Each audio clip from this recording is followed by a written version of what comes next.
What's up, y'all? It's Gavin or Tweek. What's good? What's good? It's Marcus or Pink. What up? What up? It's Charles or Chuck. What's going on? You got Matt or Haz bringing it in. We got all four of us in the building. Can we give it up for that just real quick? It's been a minute since we've had all four of us. W's all around. It's good to see all three of you. Marcus, okay, I'm going to ask Charles how he's doing first. Charles, what's going on? It's so sunny near you. How are you doing? Yes, sunny and beautiful Hawaii. We had a little bit of rain this morning, but yeah, everything's been going good. Just been really busy with work. I almost had to work today, but it was a holiday, so materials didn't come in. So W can be here for the podcast, and yeah, excited to talk about Smash.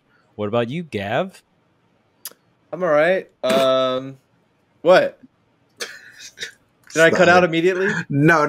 Just the idea of you talking about. Never mind. Go ahead. It's all good. I'm chilling. I have a couple tournaments coming up. On this upcoming Thursday, y'all will be watching this on Wednesday. So on Thursday, I will be traveling to Cirque, and then there's also Let's Make Moves Miami shortly after that. So just preparing for all that. What's up, Marcus? What? Those tournaments got rivals at it, or? I know you're thinking about rivals right now. That's what I was laughing at. I just booted it up for the first time before we made us live. Watch him play his first ranked match ever. We are late recording the podcast. So we had to watch Gavin play Loxodon. Okay, but okay, you won. You won 2-0, clean victory. Start of his rival's career. Great. Y'all are here for it. You all get to bear witness. No, y'all aren't gonna see it until I'm like clean with it. Bro is just gonna show up at an event and win. Yeah, I'm not letting anyone witness until I'm clean. Maybe that's Patreon content, actually. So how are you doing, Marcus? I'm great. Our car should be fixed next week, so we should get it back Monday. So that's cool. And I had a pretty good weekend. I took my wife. We went to a Tori Kelly concert for her birthday. It was incredible, as it usually is. It's our third time seeing her, so it was cool. It's great. All right, bring it in, Haz. All right.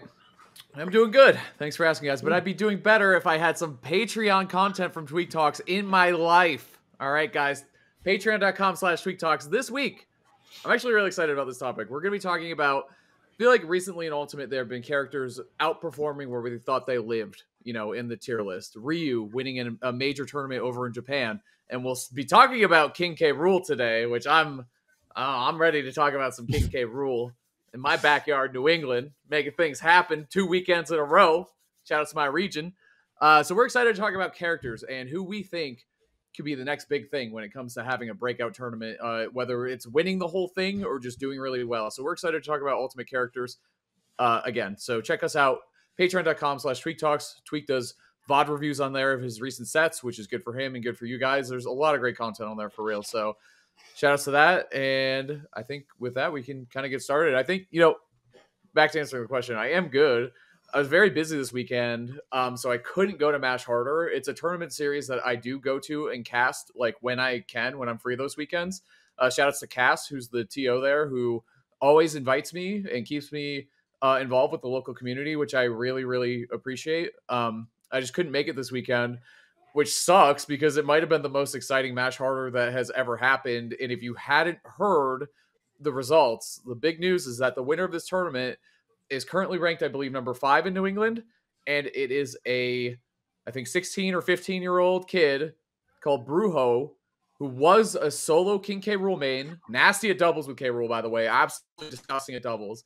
He's also picked up Kazuya recently.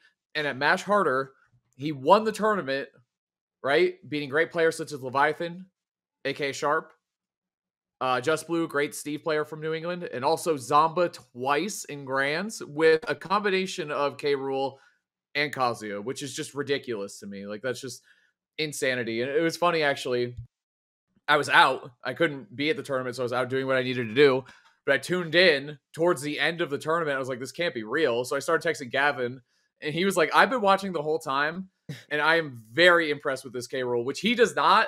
You know the lifestyle stuff, chat. He does not give away compliments easily to people who play heavy characters. So I'm very excited to hear your thoughts, Gavin, on his K Rool specifically, and then we can talk about his Kazuya as well, and just his run. Like looking at his bracket, the way he mixed in two characters who are so weird and different, like he just did an amazing job. So I don't know what you saw in the K Rool. I want to hear your thoughts on that. Hold. Before we get into that, we do want to shout out the Throne merch shop, of course. I mean, we've been working day in, day night. Especially me and Haz have been very, very busy planning for this event. And we just ended the voting phase, if you guys don't know. So we raised a ton of money in the shop, but we would like to keep the momentum going. We have a ton of great merch for you guys in the shop. There's like amazing, I mean, B, Flo, Keith, they did an amazing job creating the merch, and the theme is really cool. It's a bunch of different flowers and stuff like that, themed with the event. And there's also Tweek Talks merch, Lights Out merch as well. So make sure you guys check that out. The shop is still open. Will be open all the way to the end of the event, and we always appreciate your love and support. Yep, and that's the Throne 2 on start.gg, and we intentionally put a lot of fall-themed merch into the shop as well. We know it's about that time of the year, so you can get cozy with some long sleeves, some nice hoodies, and some joggers, all that good stuff. Again, yeah, nice job, Charles, calling that one out. We have been working hard on the Throne. Now we can talk about K Rool. All right, K Rool 2024, almost 2025. I can't believe we're here talking about it, and it wasn't like I said this to you, Gavin. I'm like, I could see Bruho like taking a set. Like that doesn't surprise me that much. Like it does, obviously, just because of the characters he plays in Zamba.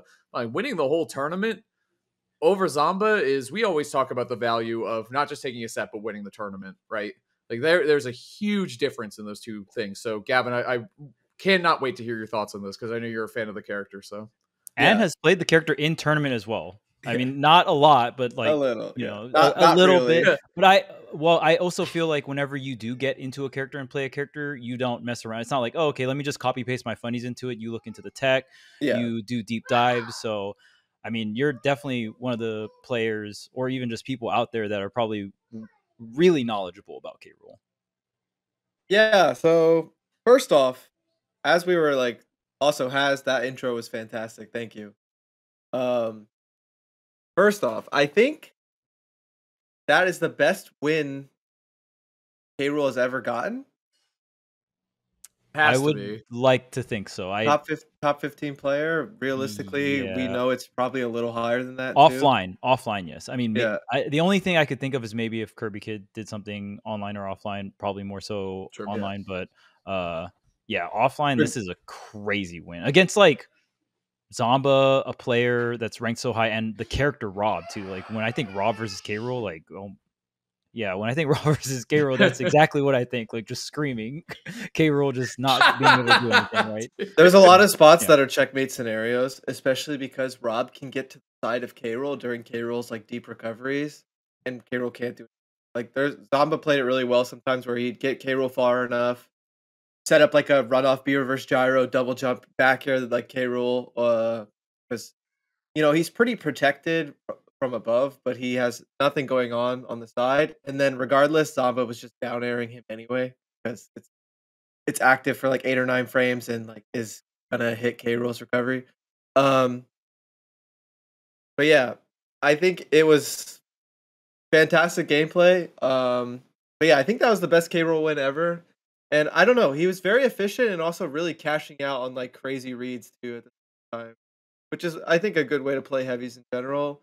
But it was just very calculated. Like if you watch his Kazuya too, like sometimes he'd be very stationary, really focusing on getting parries, like very efficient. I think if you're Zamba, the big thing he had to worry about is the returning crown. Every time, like essentially, if you're in a rough spot, you never want to be in between the character's like projectile/item and the character. When I played Junior growing up, that was always my advice to players. Like the Mecha Koopa would be behind them and I would be in front of them and they would like scrap it out. It's just not going to work out a lot of the time. There's just too much going on. Same thing with Gyro, right? Like the same character that Zamba's playing. If you're fighting Rob up close and there's a Gyro behind you, you're so screwed. So a lot of the time with K Rool, Zamba was so locked in on like grabbing K. Rool in the animation, and if you have the frames to do it, you definitely should do it. But there was a lot of times where he was like shooting his own projectile while the crowns were turning, and like stuff like that. And I think it would be a lot harder. It would have been a lot harder for Brujo to get certain kills if Zamba just was not ignoring, but not getting hit by the returning crown, which is very, very doable. But yeah, Brujo played fantastic. Like the MVP was down tilt because he was getting early kills with down tilt. He was getting like ledge trap. He got he got a berry in the corner. He got tech chases into it. He caught on to Zamba's patterns when it comes to teching and super cashed out. It's just fantastic gameplay. I think K. Rool is super cool. He's such a weird mix of projectiles and like very efficient like kill confirms and like early kills while also having general like fundy stuff. Like he's such a fun character. Like Brujo was getting the like angled up F tilts. He was getting the turnaround quick up tilts when he's like in a scrappy scenario.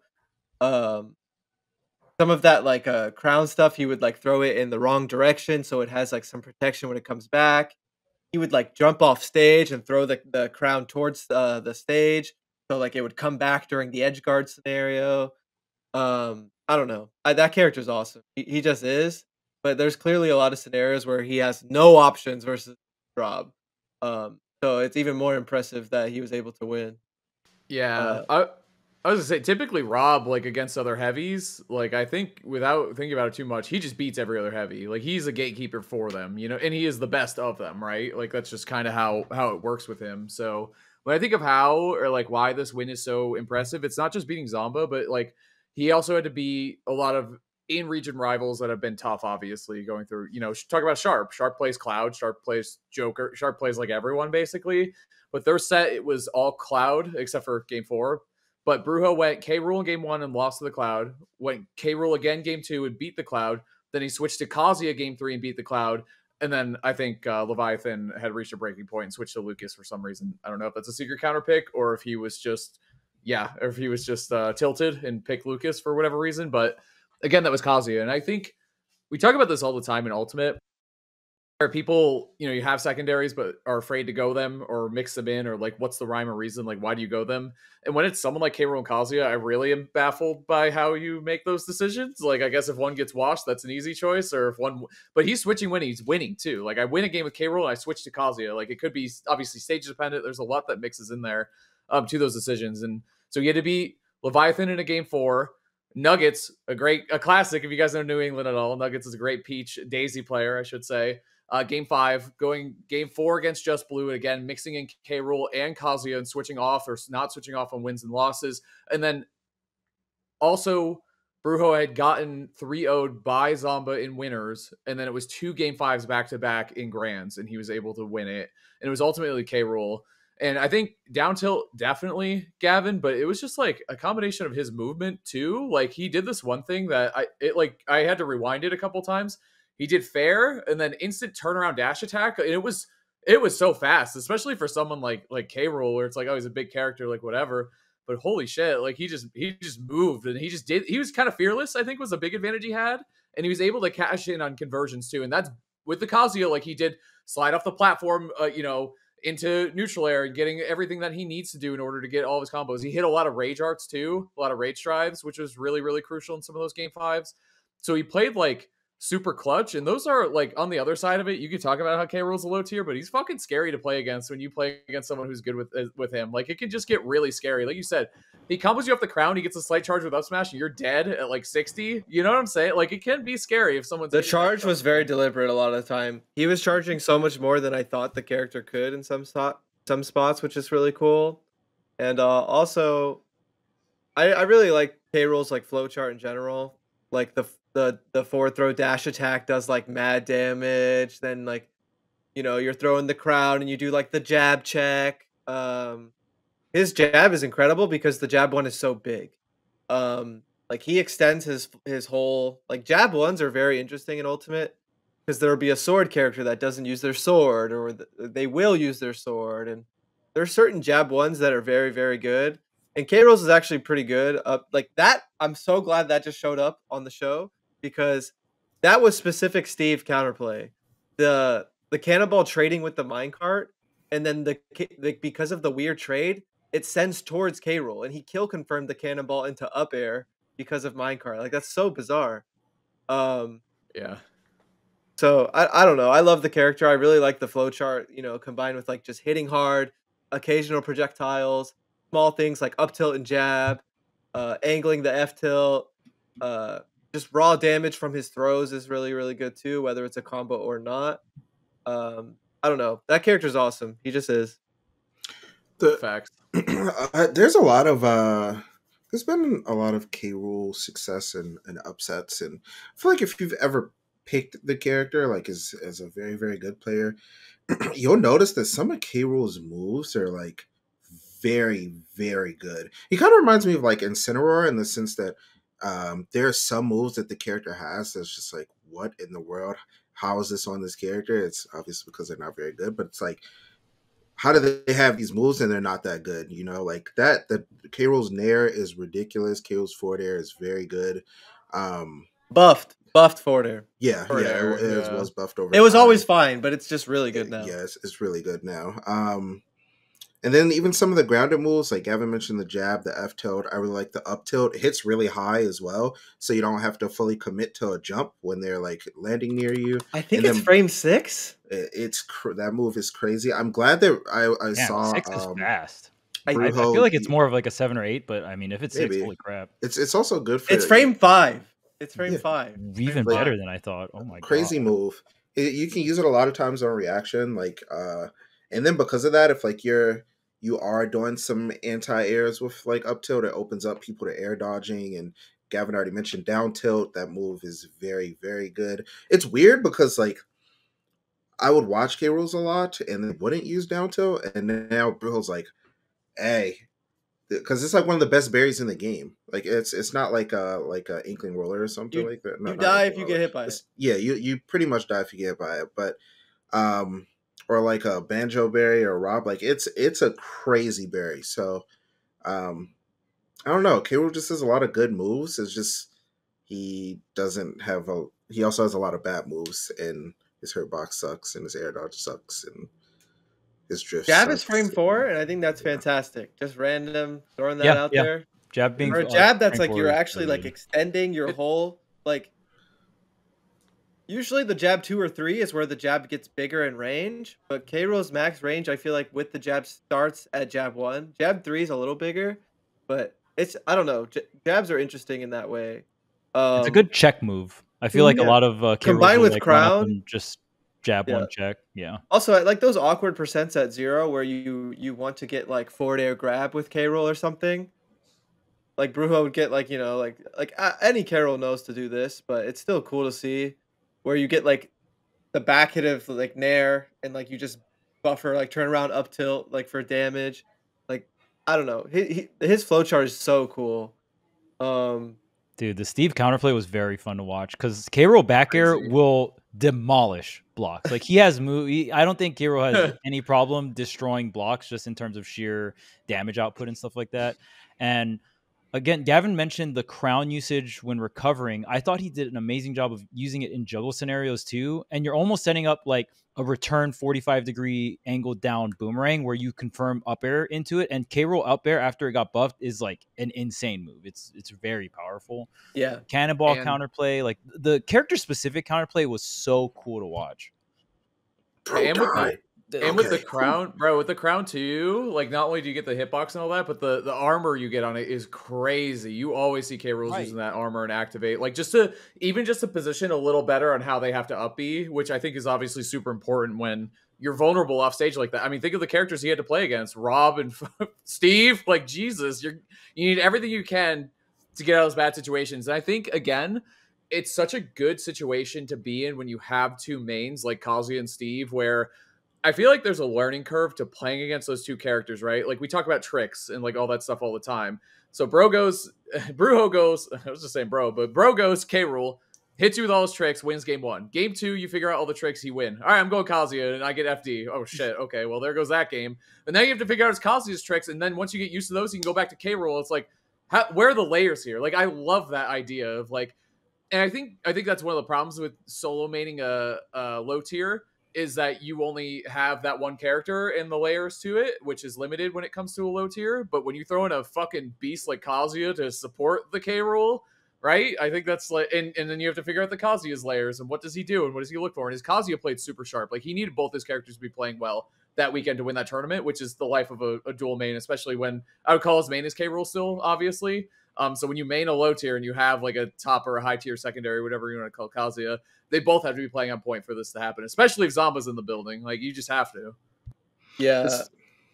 I also think K Rool like has such a nice win condition in down air 2-frame because it is consistent, and when it comes to like that area of moves, you will get it reliably if you play well. Along with we didn't see it much that tournament or anything, but I am a big fan of K Rool's ledge slip game as well, just with the activity of his moves, especially neutral air, obviously, and he has a counter. And he has an armored aerial, which like destroys sword character up Bs because things like Lucina up B and stuff like that, they are pretty good at snapping, but the reason why they're really good is they're protected by a hitbox. It's very quick. There's a bit of intangibility in the beginning of it. Same thing with like Cloud, which obviously isn't as good as Lucina, but just the Roy, right? These sword recoveries, K Rool destroys that. Just ledge slip or run off nair can really cover those areas. And I believe K Rool is the only character in the game with an armored aerial. There are Palutena like aerials where like back air where it's not armor, but you know what I'm talking about, like super armor. You take the damage. Yeah.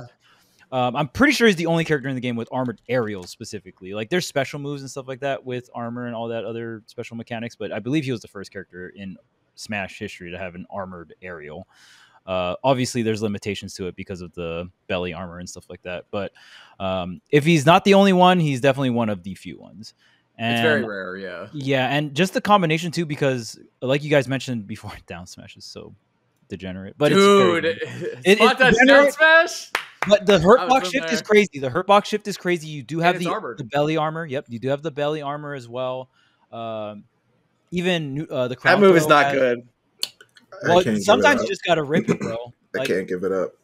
Yeah, I guess. What I'm saying with the layers though, bro, it got him that game. But Rising Dare is like you just in those spots. If you're reading someone like spot dodging you or something, like just Rising Dare.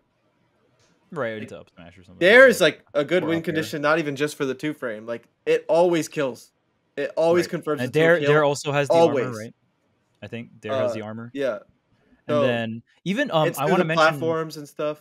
Up air usage. So I love that you guys mentioned down tilt because I think early Ultimate K Rool's tried to make down tilt work, but we're seeing more, on tech chases and stuff like that, just really cashing out with a move like that.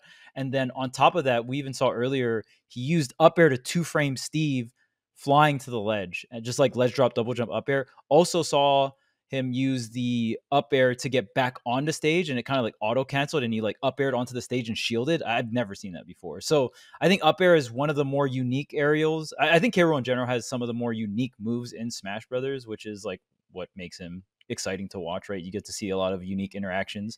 So seeing like just really appreciating those things. I wanted to call those out.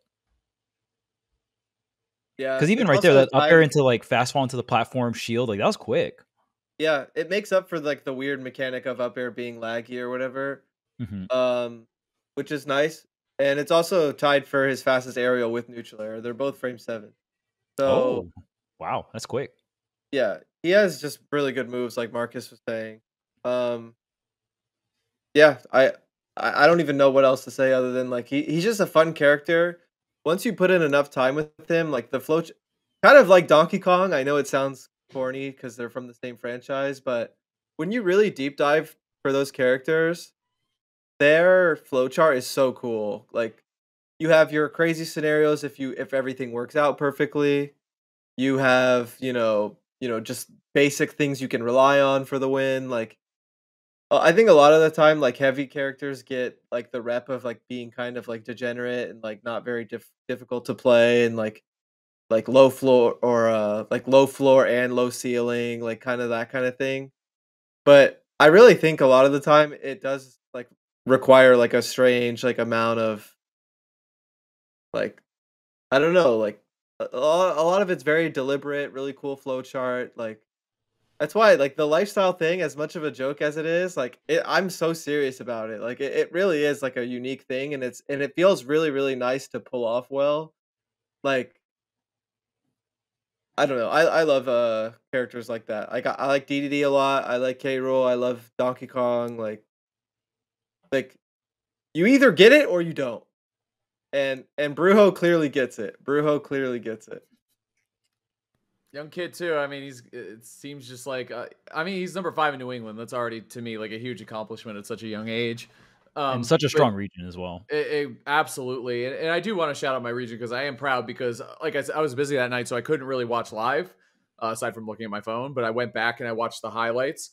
And shout outs to Soupy, Weimer, and Gerd are all guys I've casted with and have known for a while. And I'm proud to say they did a good job on commentary. It sucks when you hear about a big upset in a small regional and then you go back to watch the VODs and the commentary's trash or stupid jokes or dumb bullshit. So I'm really happy that when I went back and listened, they did a really good job talking about the match and talking about how they set up storylines. They talk about how it's the kid from New England trying to make this big upset against number 14 in the world, which they brought up a lot. So I'm just proud of those guys for delivering because you never know when you're going to get a hot set, when you're going to get that day. And if you're fucking around on commentary, it's bad look for you. It just sucks. It kind of sours everything. So I'm really happy those guys delivered. And then to cast the TO as well for picking up and running with Mash Harder as a series. It's been our Boston regional for a while. It's a 10th iteration, and that's why we do it. So that we can let our local kids come through, play, get opportunities, and do really well. So I'm proud of 2 weeks in a row. I'm very proud of New England. So I love it. I love it. I don't know if I've ever heard you. You're kind of like Gavin in the sense. You're like Gavin for commentators.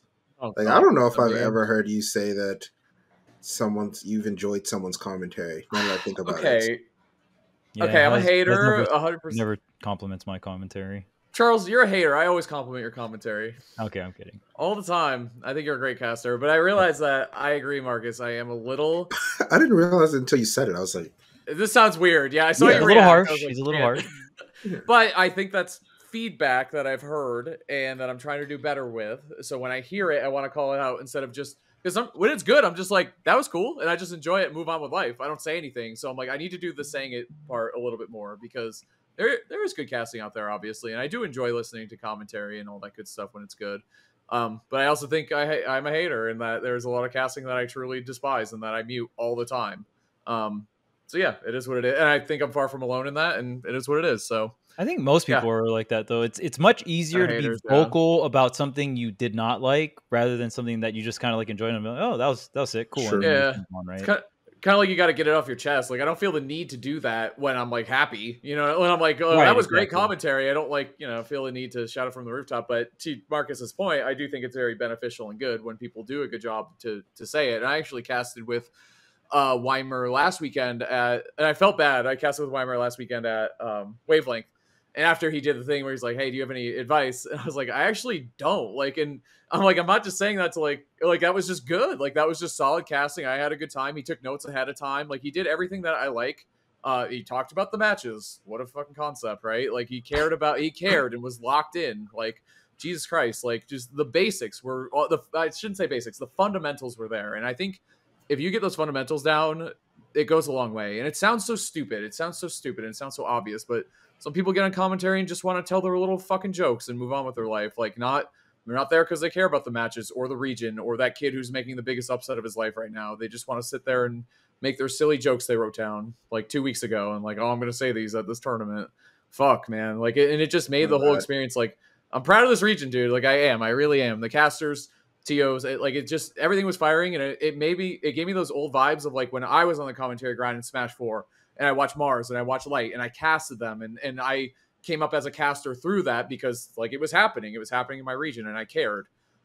So I got to give people props to Marcus's point, I got to give people props when they do well as hating on them when they do poorly. So I'm very happy to say I'm not surprised either with those. As I looked it up after, I was like, I'm pretty sure I know who that was because I've heard their voices obviously just from watching regionals. And I wasn't surprised at all once I saw who was casting. They did a very good job. So I'm very happy about that. So nice job, everybody involved in that tournament. Now, ignore all of that advice, and when you get up there to commentate, you're just farming clips. So you're looking for that big moment. Right. You tell like the crazy joke, then it goes viral, and then you get a bunch of followers. That's the name of the game. Right? Well, Charles, as a Smashy Award winner myself, let me tell you, I got some wise words of wisdom about. That's the thing. Okay, Smash like Award winner says.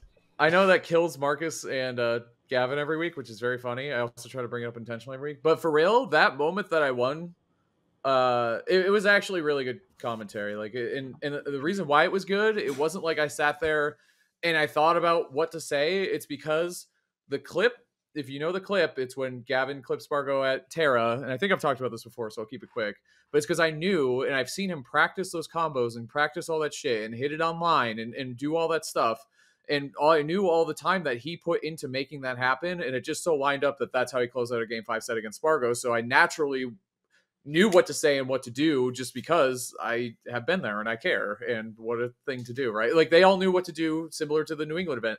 They all knew what to do and what to say because they've seen Bruho play for months or years or whatever, and they were genuinely excited for him, and it showed through in their commentary. So that's why when people ask me, how do I get better at commentary? I always say, just play the fucking game, man. Like, play the game, be connected with your local scene, care about the people. Don't get up there to tell your little jokes. Jokes will come. If you're funny, if you're a funny person, great. They'll come naturally. Like, they will. You don't need to like do all this pre-prep and stuff. I'm sorry, we're talking about commentary again. I don't think we should. No, I think it's fine. Yeah. I Okay. think it's good when the episode branches off and stuff. I get all fired up about it just because No, I care, though. I think To everything Marcus's you point. said is fantastic. Well, I mean- being a player first, or like starting as a player, I think for all or pretty much all the top level Smash commentators, they were a player at some point, and it's when you commentate, it's a lot more different when you were out on the battlefield and you know how much effort it takes to get so good and stuff like that. And for me, when I was a player and playing and then switch over to commentary, it's so much easier to appreciate what the players are doing is if you at least gone through a fraction of what they are going through, right? So in my opinion, like it's a much bigger deal than people make it out to be. Yeah, and you can't. People can tell when you're not plugged in, like when you don't, like you know what I mean. You don't like give a people, fuck, they can yeah. tell. It's You so can't. easy. You can because you can fake it, like in a certain can, way. You yeah. can if you make up for it in other ways. Like if you are genuinely excited, people like that. But like if you don't know what the fuck you're talking about, it's just weird. Like I don't know. There's like a balance. Like you gotta be locked in. I don't know. I think, and always what I say is like just be genuine and be yourself, and then take feedback as it comes in. And if you care about the game and you care about the players and you're not there for like ulterior motives of like I care about other things more than what's happening on the screen right in front of me, that's not great, is what I would say. So that's my advice. I'll say this. The worst form of commentary in terms of the gameplay is commentators who are essentially reading a picture book to the viewers, who are just saying, oh, they got hit to the right blast zone at 45%. That is bad casting. It just is. You might as well be reading a picture book to the viewers. You're not actually saying anything that's happening. Like, am I wrong? So you're not a fan of nice like if you're like, oh, that was the first stock. This player's at 70%. Oh, they just got sent to the left. Are we even doing anything at that point? It's almost like they take the term play-by-play literal, when the idea of play-by-play is that you build it up into moments over the set. It's not about like, oh, he got dash attack, now he's at 50. It's like, so what? Okay, Bruho hit dash attack. We've seen him hit that, you know what I mean? Like what's like the deal here, you know? Like there's always a deeper message. Like anyone can look at the screen and start talking about what they're seeing happening. Yeah, I get like that. Yeah. There's like, oh, you want to bring in new players and they want to know what's happening, but that isn't helping anyone, even someone who's never played Smash in their life, because they can see the percentages just like everyone else. It's one thing about Smash that's very, very, very well designed is how intuitive it is, just by seeing what's happening. I agree with you that like no one should be. Yeah. Do you think a new or old player cares if they got sent to the right or left? No. Yeah, you're kind of saying like stating the obvious is bad, right? Yes, absolutely. It's like too obvious. You might as well just not say anything at all. Like I said, it is literally like reading a picture book to the viewers. What's the point? Yeah. You might as well not be saying anything at all. Like that's something that really upsets me because I can see the goal of like you want to be broadcasting towards anyone possible, but it like something gets lost because of that idea. Like they end up doing like just having a nothing burger commentary because of that. Nothing burger. Either that or they just don't know what's going on. And like Yeah. to be brutally honest. Yeah. And they're just like kind of like filling the dead air with like things like, oh, that's the second stock, or that's the percentage, or that's the direction they got sent in. Like there's a lot of red flags there if someone is doing that. Right. There's They an can't art to it. talk like the strategy of it, right? Like, They're just yeah, like, saying if you the can't moves go that are like happening. one layer deeper, then that's really scary because anyone could read the numbers to the viewer. Yeah, and I'll say too, like there's like an art to it too, like where you need to kind of go through the process of learning what to say and how to say it. I think it's a part of why everyone likes top player commentary, because you guys obviously know what the fuck you're talking about. Like it'd be weird if you didn't know what's happening or what these players are thinking or what they're trying to achieve, right? So I think that's why, well, first off, people are biased towards you because they like top players because you guys are good at the game, and people respect that. So you have that like kind of margin of error to work with. Whereas random fucking person who hops up there to talk, it's like you got to earn their respect, which does take time and effort, and it's probably not going to happen immediately. Like it definitely takes time. But to your point, I think that it's a craft, and you need to. It took me, I don't know how, and Charles, I'm sure similarly, it took years to figure out how to hit a stride in commentary. It takes a really long time. And a lot of it is, and we've said this before, is identifying what is good feedback for commentary and listening to it. Usually it's trusted people who will not just be yes men and be like, dude, chat has no idea. 80 people in chat said you fucking sucked at commentary, but they have no idea what they're talking about. Don't listen to them. It's like, well, wait, maybe there's something here. Like if a ton of people are saying it, maybe something's happening. Because there's so many people, it's too black and white, where it's like, oh, ignore chat no matter what, or only listen. Like chat is always right. It's like, well, chat, I love chat. Chat is chat. Chat is sometimes right, and chat is sometimes wrong. They are an entity of many different people spamming, sometimes just for memes. Like you need to be able to filter out that stuff and figure out, like, you got to be one with chat. That's my recommendation. You got to be one with chat. I always say that. You got to know where their mind's at. Like I see people type the most random shit about top players. Like, oh, great, I'm glad Zomba's losing right now. I'm like, okay, awesome. Like, so cool that you just typed that for no fucking reason. Like, and yeah, being toxic or just like that was trolling. me. Like they don't even. That was you and Paris's burner account. Burners, Jared Burner. But it's like some chatters are actually going to help you, but most of them are just going to type shit to get laughs from other chatters or to make themselves laugh or screenshot themselves talking shit to you because they can. So you need to filter through. Or maybe if you tried a joke and it sucked and everyone chat is like, that joke sucked, it's like, okay, maybe we work on that joke, you know? But I would say one thing is that the barrier entry in Smash commentary is you show up. That's all you got to do. So it's not like you need to get hired for a job to get started. Like you just go. Yeah. And that's what I love. Again, bringing it back to a more positive angle here. These guys just show up to cast their regionals because they love to, and that's what I love about it. And show best part. It's always the best part. Absolutely, and they all play. As far as I know, they are all players at the very least. They try to play, which is a good thing to me. You don't have to be like the best player in the world, but you have to be able to. How are you going to talk about something in an intelligent manner if you've never experienced it before in your life? And I'm not saying like last stock, last hit of grands, but maybe you're in your pool and it's 2-2 to make it out of pools, and your last stock, last hit, hey, at least you can relate it in some way there.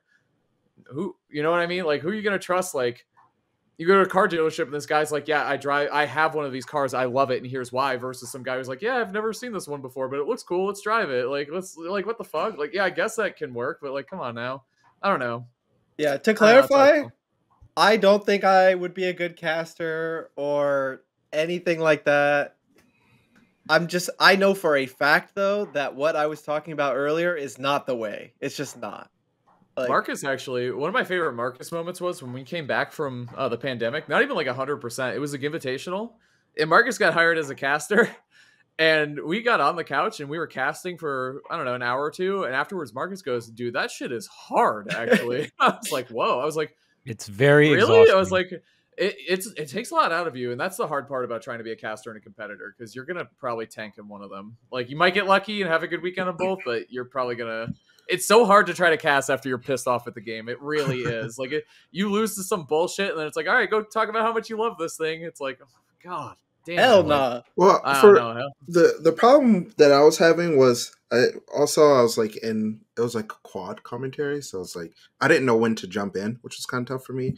But I think the biggest thing was, and it's really weird saying this, is that it felt like things were happening too fast. Like I can play the game and I think it's moving in slow motion, but I was watching it and like I would want to say something about a moment, and then the moment was over, and I was like, "Bro, what happened?" Like now I got it because something else happened. So now I'm like, like what do I even talk about? Like when do I speak? Like especially if somebody's already talking about the moment I wanted to talk about. I'm just like, this is too. I'd help. Is You it gotta let worth it go. It's over. backtracking? Like, do you move Yeah. on? Is it worth talking on. about what happened? Like, What's going on the screen would be my question to you. Is it worth still analyzing that moment? Is it going to happen again? yeah.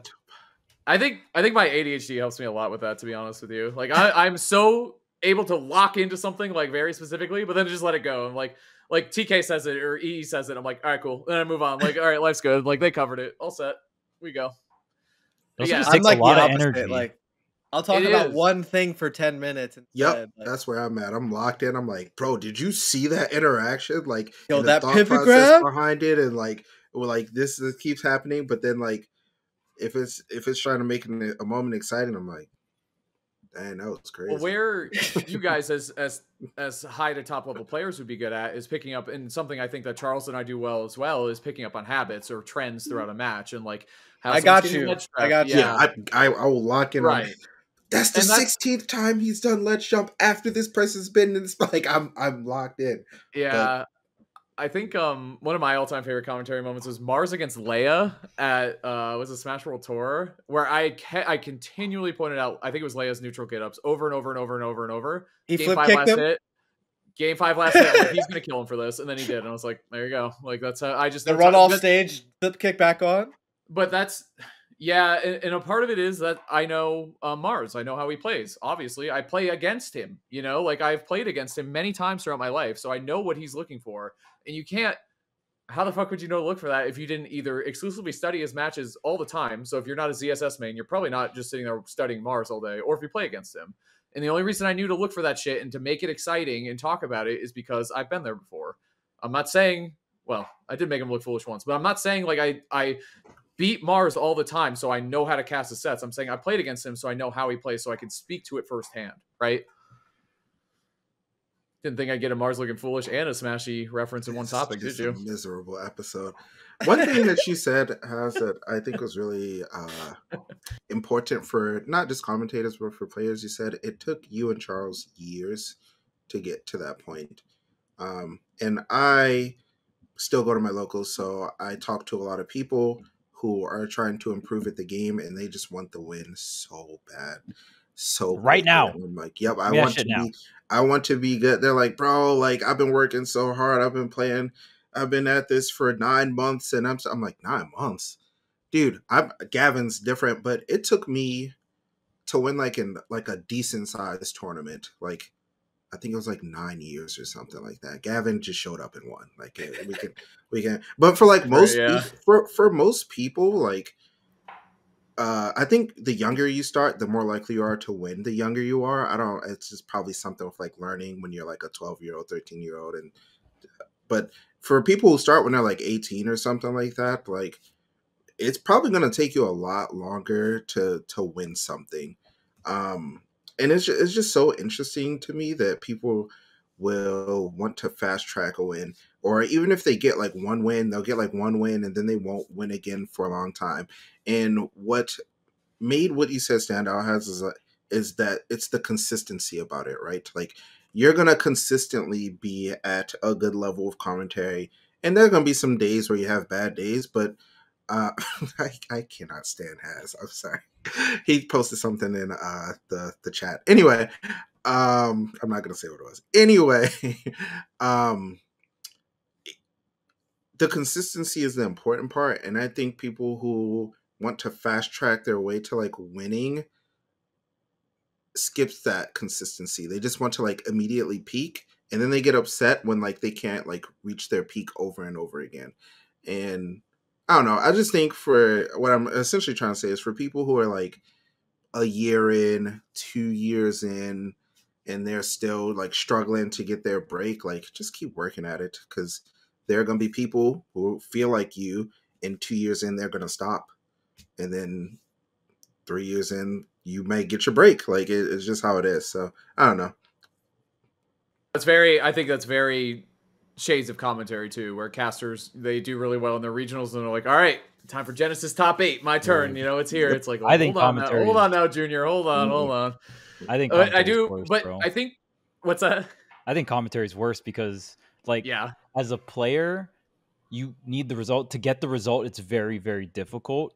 But you could be the best caster in the world, which is like hard to even say because it's a subjective thing or whatnot. But it sucks because it's the connections you have with TOs and all that other stuff too, right? So there's a ton of other factors that come in that might not matter if you're a good commentator or not, right? It's a lot of the times it's the people you know and stuff, and obviously it's a grind to get to that point. But yeah. To be fair, go ahead. What Marcus said. I was winning pretty small stuff when I first showed up. The second good players started showing up, I was like, oh. I got woke up real quick. Like, when a good player showed up and, like, didn't, like, run up and fight me, I was like, no. Like, I just realized this has been my problem my whole life. Like, my first time losing a local in Smash 4 was because they just stopped fighting. Hey. I think I'm cooked. This man has won 80 majors. Yeah, man, I'm cooked, man. I just realized I've lost the same way my whole life. There are people who are going to play this game for years and years of their life, and they will never win a tournament. Even come close. Yep. They won't break 3-2, you know? And that's okay. That's great. It's fine. There are commentators who can commentate for years of their life, and they're fantastic. They may never commentate a super major top 8. Just happens, man. There's not that many. There's not that many spots. Yeah, like, competitive. Yeah, it's very competitive. That's competition for you. Like I said earlier, there's zero barrier to entry, but when you want getting those primetime slots is very difficult. Very, very difficult. Very competitive.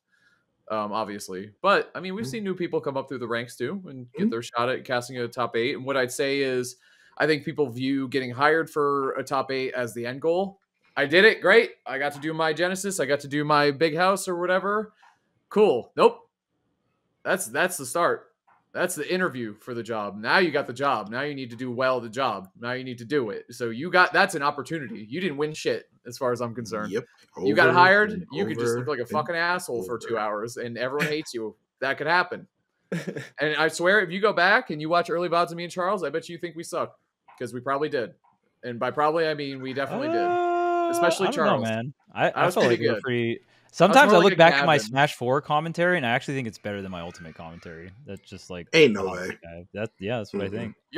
Charles, you're really good. It's funny because I was talking about that. I was talking about commentary recently. I was like, you could cherry pick and find a bad clip of any caster out there. I was like, except for maybe Charles. So it's like, maybe not Charles. Like me, for sure. For sure. If you wanted to, you could make any caster look stupid or bad. I got a couple of bad ones, but everyone does. Everyone does, right? Like I know the bad ones. Right. Exactly. And it happens. And no one's ever going to be like this perfect whatever caster. But the point is when you finally break through and get that top 8 slot or whatever you've really wanted, that's not mission complete. That's mission start. That is, I better lock the fuck in because this is my opportunity where if I do well with this top 8 block and prove I can do it, awesome. That can open, more people want to see you. Great. Sometimes though, people, they get to those spots and they don't do well. And we've seen it many times. I know I've gotten big opportunities and didn't do as well as I would like to with them. I can think of some that I regret still to this day that I wish I brought better heat to be honest with you. And I just didn't, for stupid reasons, like internally, and I was raging and throwing. And again, it sounds like playing. I was just like in my own head about it, and I just didn't cast as well as I would have liked to with a big audience on me. So, but you keep going, and it is what it is. And like I said, it's a grind. And I love the comparisons between playing and casting because same thing. You qualify and make a top 8 at a tournament. Great. Now it's the hardest fucking part of the bracket, and everyone's watching. And are you here just to make a top 8, or are you here to win the whole damn thing? Right? There's two, like you said, two very, very different things. Anyway, well, this episode went off the rails once again, but I think in a good I'm a productive fan. way. All right, good. You subscribe to the Patreon? Come on. How much of a fan Nope. are you? Right. Speaking of the Patreon, we are going to do some Patreon content. Gavin, take us out of here. Yeah, thanks for watching, y'all. Also, there was the first attack top 8 I watched as well. Lima won that tournament. I feel like there was one other like regional type thing I might have missed, but Guildhouse Luis won. oh, there it is. Yeah, Or congrats. Genesis Black, my bad. Genesis Black, Genesis cool Black. Genesis event. Black at Guildhouse. Cool event. Shout out to Rainflow, our TOs for Watch the Throne, or Throne 2. Also do Genesis Black, and they killed it. I love watching the Guildhouse. I watched the Melee tournament as well. Asfat was there, who I haven't seen him play Melee in a couple years. So I watched the Melee, yeah. Yeah, I watched Melee and Ultimate at the Guildhouse. Always a good time. So shout out to Genesis Black and Rainflow. Yeah. We're going to get some Patreon content. Once again, we do our usual stuff y'all are used to seeing, but I also do VOD review once in a while. So it's a bit more variety on the Patreon, but we're going to get into that. We're going to be talking about characters that have been doing unexpectedly well and characters that might do unexpectedly well in the future, or I guess we're trying to expect it before it happens. Have a good one.